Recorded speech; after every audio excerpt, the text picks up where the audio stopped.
Mga residente sa nahugmak nga Ecoland 4000 nagtagbo sa buhatan sa Housing Land Use and Regulatory Board aron hisgutan ang inisyal nga hisgutanan alang sa settlement. Anyang report.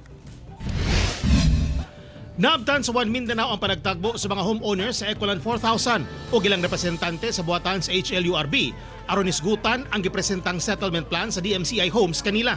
Tungod dili na mapustan pang Ecoland 4000, buot sa mga homeowners nga magpabayad na lang aron mobalhin og puyanan. Gusto sa mga homeowner nga bayaran sila og 200 to 300% sa ilang nabayad sa pagpalit og unit sa Ecoland 4000. Nagpasalamat usab sila sa pagtabang kanila ni Pangulong Rodrigo Duterte. With Ecoland 4,000 buyers, medyo positive ang outcome sa ilang discussions. In fact, nag-close door sila kay they would want na kaning sila tanan magka-agree.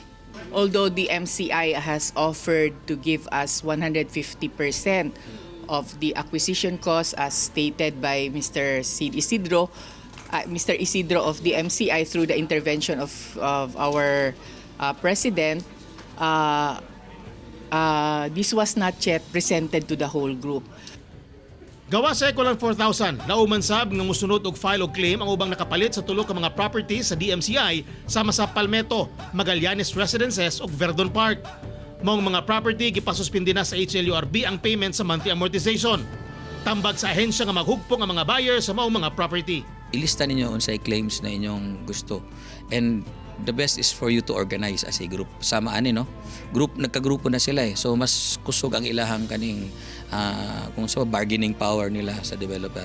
Hopefully we will replicate that sa later on sa Magallanes Residences, sa Palmetto Place and sa Verdon Park para isa lang ang voice sa tanan. Kauban si Jojo Solarte sa kamera. Ako si Teco Campo para sa One Mindanao.